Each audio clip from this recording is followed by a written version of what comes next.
Lo hemos comentado varias veces durante la semana, por lo menos las 48 horas que nos ha tocado hablar sobre esta noticia, Paola, el asesinato de este influencer conservador Charlie Kirk en un contexto muy público, de manera muy violenta y gráfica por lo demás, con tan solo 31 años, ha vuelto a elevar las preocupaciones en torno a la violencia política que está viviéndose en la sociedad estadounidense.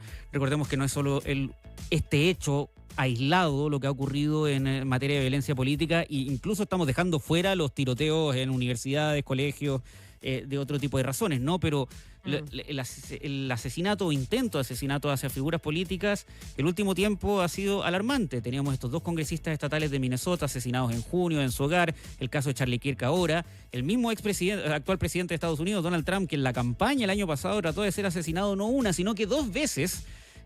Ha generado preocupaciones al interior de la política y la sociedad estadounidense. El tema es que, como bien apuntabas tú, Paola, la política no necesariamente ha estado a la altura para responder al momento bastante tenso que se está viviendo. Queremos conversar y analizar esto con Miguel Ángel Fernández, cientista político y subdirector académico de Faro de la Universidad del Desarrollo. Miguel Ángel, ¿cómo estás? Muy buenas tardes.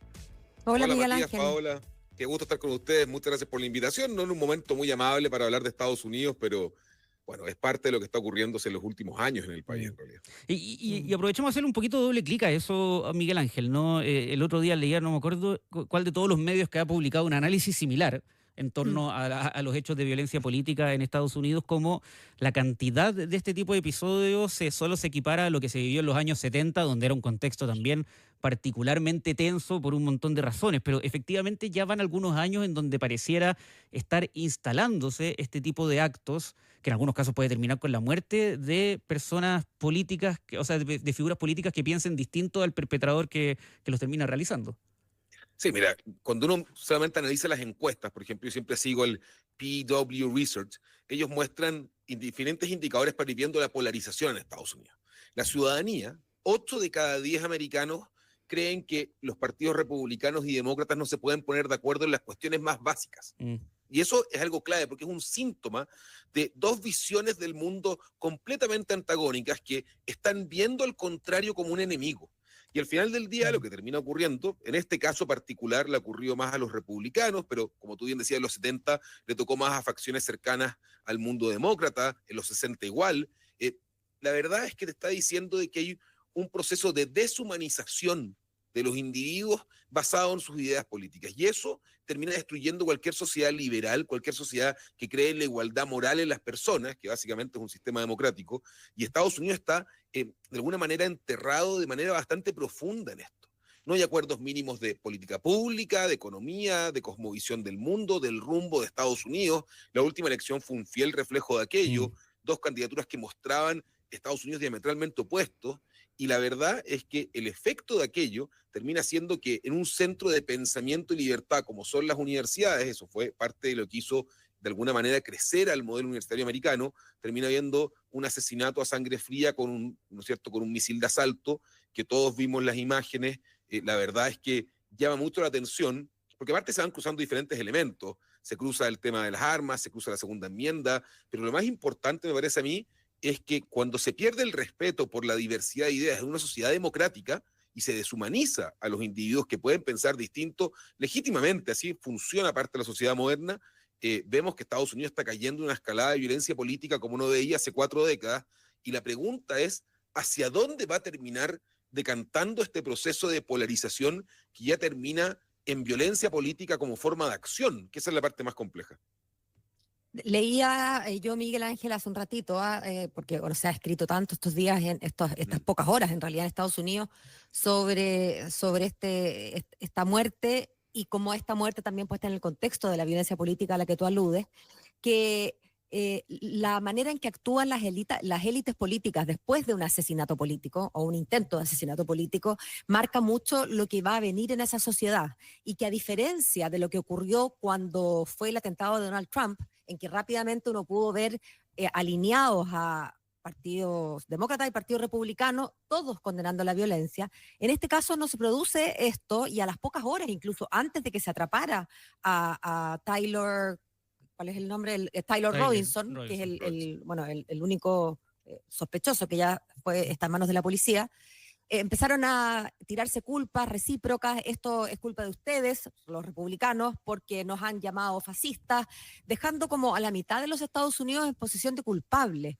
¿Qué rol le cabe o le va a caber, crees tú, al presidente como cabeza de las élites políticas en Estados Unidos, como, digamos, para o morigerar lo que está pasando o eventualmente, Dios no lo quiera, echarle más leña al fuego?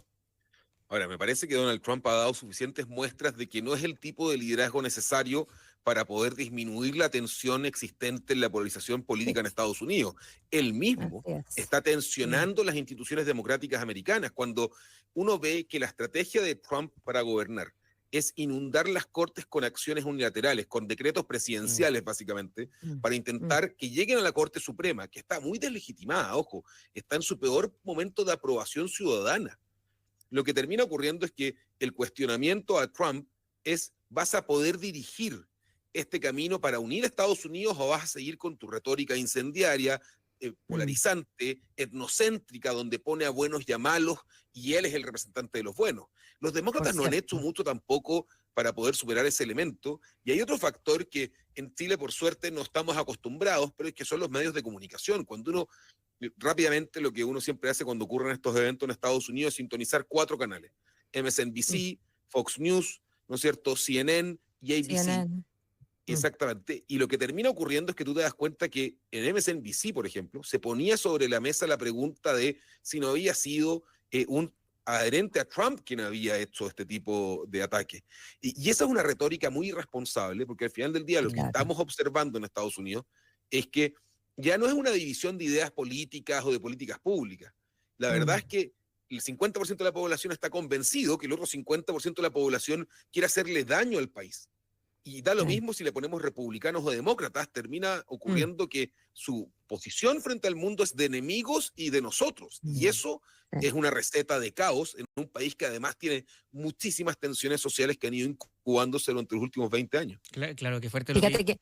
Perdón, Paula, pero lo que apunta Miguel Ángel es súper cierto, que la gran discusión antes de tener a este chico detenido de 22 años, que además todavía no ha colaborado con la policía ni los investigadores, entonces no se sabe mucho de sus motivaciones ni nada, pero todos los medios de todo el espectro político, en realidad la pregunta que se hacen más de cómo pasó esto, por qué pasó esto, es si es uno de ellos o es uno de nosotros el que cometió este tipo de crimen. ¿No es ahora, por lo menos lo que sabemos de la familia de este joven es una familia en que ambos padres son republicanos, son mormones, él es el mayor de 3 hermanos de una familia bien tradicional que va a misa, digamos que asiste a su iglesia y que, como te digo, vota republicano. Al menos los papás están inscritos como republicanos. O sea, no parece ser un representante, digamos, de la izquierda woke, al menos familiarmente, este muchacho. Bueno, Utah es el estado mormón por definición en Estados Unidos. Por de antonomasia, por cierto. Pero también hay que ver un fenómeno que está ocurriendo muy fuerte, y eso lo ve en la sociología empírica en Estados Unidos, que es la idea de que hay una separación generacional entre padres y hijos. Estamos en el punto más bajo en Estados Unidos. Hay una pregunta clásica que se hace muchas décadas: si tu hijo se casara con un republicano / demócrata, dependiendo, ¿estarías de acuerdo? Eso mide polarización social en su máxima expresión, de alguna manera. No quiero que mi familia se mezcle con personas del otro lado que son enemigos. Y ese indicador está en el punto más alto de los últimos 30 años en la sociedad americana.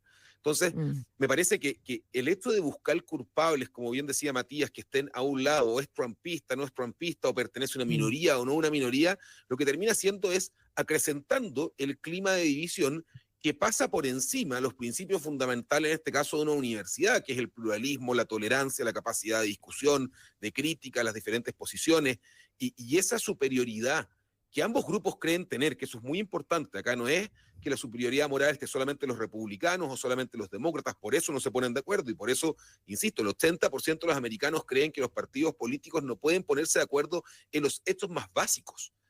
O sea, esto es como que básicamente vemos que la inflación en Estados Unidos está en 2,9% y los partidos no creen en ese porcentaje.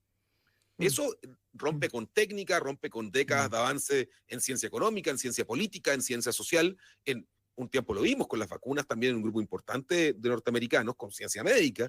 Y la verdad es que eso es un proceso que termina erosionando las bases sociales, donde ya no hay confianza, donde ya no hay de alguna manera, interacción entre las partes de una sociedad, de una comunidad, y estás viendo a tu vecino como un posible enemigo si es que vota por Trump o no vota por Trump.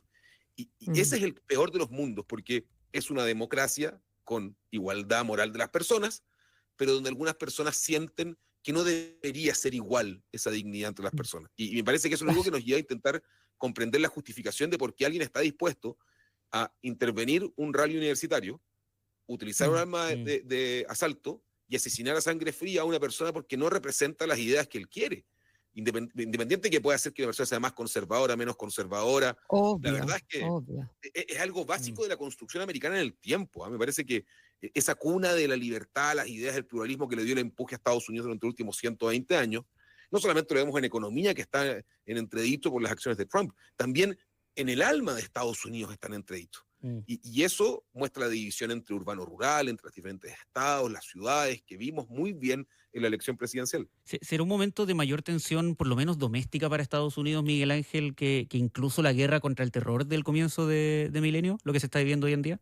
Sí, a mí me parece que esto es solo comparable con los movimientos por los derechos civiles que estaban encabezados por figuras como Martin Luther King y su asesinato. Exactamente.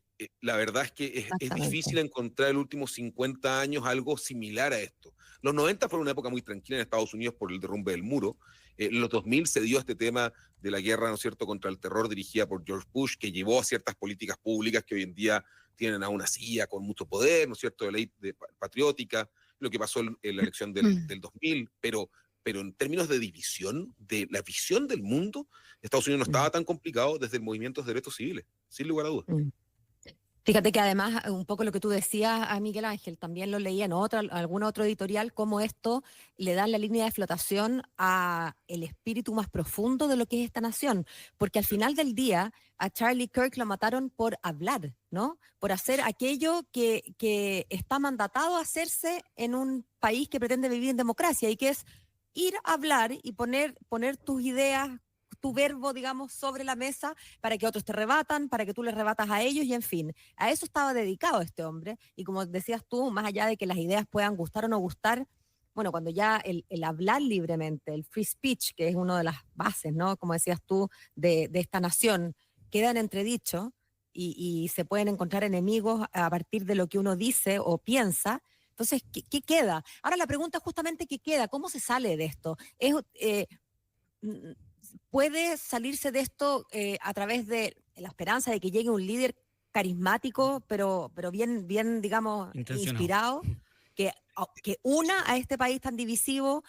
Hay que esperar un ciclo más bien un ciclo a la baja y eventualmente de como destrucción, de caída de este imperio para ver nacer otra cosa. ¿Cómo lo ves tú? Lo más preocupante es que tenemos dos tipos de indicadores. Primero, la historia de Estados Unidos te demuestra que las reconversiones que hay solo son después de nuestro traumático del nivel del asesinato de Martin Luther King. O sea, eso fue lo que abrió la puerta a terminar con el proceso para dar igualdad política y civil a las minorías afroamericanas. Y la reacción frente a aquello, fíjate que igual fue bastante polarizada en un comienzo. Lo que pasa es que después de los años se fue atenuando. Lo que vimos con Charlie Kirk va en la misma línea. Es una reacción mediática y de la élite, como ustedes decían, muy polarizante.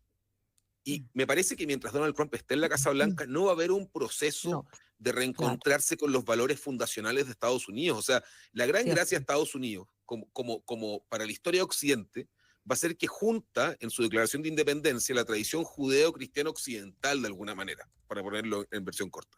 Y cuando se dice que es obvio que las personas nacemos iguales en dignidad de derechos y en el fondo y tenemos derecho a perseguir nuestra felicidad, se está hablando de la autonomía del individuo. Eso está en entredicho. Y me parece que es un faro muy importante para el mundo en el cual Chile es parte, que es Occidente. El mundo asiático tiene una cosmovisión muy distinta por la influencia confuciana, pero en ese sentido, Estados Unidos está en graves problemas. Y me parece que el retorno a la prudencia del mensaje original americano, de la tierra de la libertad, que era el eslogan, ¿no es cierto?, que todos conocimos en algún momento, se va a necesitar un proceso donde las universidades son el centro de atención. En la universidad americana hace mucho tiempo vienen problemas. O sea, cuando la universidad deja de ser un centro de libertad, pluralismo, discusión abierta y respeto por las ideas, el resto de la sociedad lo ve permeado. En Estados Unidos este proceso viene ocurriendo hace 10, 15 años. Las universidades están enclaustradas en ciertos puntos, la verdad. los profesores tienen hegemonías superiores de teoría, que son una forma de ver el mundo, no es la verdad en realidad. Y me parece que por eso es tan profundo en términos occidentales y también nos pega a nosotros porque somos parte un poco de esa cosmovisión que entendemos que el mejor sistema que ha inventado la humanidad y es el único que asegura igualdad moral entre las personas es la democracia. Y en momentos donde hay erosión democrática, en Latinoamérica lo vemos muchísimo, uno mira a Estados Unidos porque al final del día también replicamos ciertos modelos de liderazgo de allá. Trump no es un liderazgo que cuide esos principios fundamentales. Al y me contrario. parece que Estados Unidos, así es, al contrario, de hecho tensiona el sistema intentando capturar más poder. Vamos a ver qué ocurre, el primer paso vamos a ver qué ocurre con la reacción de la ciudadanía americana ahora en la elección de medio término que viene el próximo año y que va a ser una prueba muy fuerte para un Trump que aparte está perdiendo aquello que prometió, o sea, la confianza en las personas en la economía está más baja, está en un 40-42% de aprobación, las personas empiezan a sentir de alguna manera la población, entonces la respuesta a este sistema va a ser, bueno, la ciudadanía americana va a tomar cartas en el asunto y va a elegir a un gobernante que sea más moderado y esté más pegado a los principios liberales de Estados Unidos. Exactamente, que son liberales en el sentido clásico, no en el sentido de izquierda a derecha, etc. No, claro, no en el sentido pues, actual, sino que en el sentido más profundo. Miguel Ángel Fernández, cientista político y subdirector académico de FARU-DD. Muy buena conversación este día viernes analizando la situación en Estados Unidos. Te queremos agradecer tu tiempo, que tengas buen fin de semana y buenas fiestas patrias, pues. Muchísimas gracias, igualmente. Hasta la próxima, Miguel Ángel. Chao.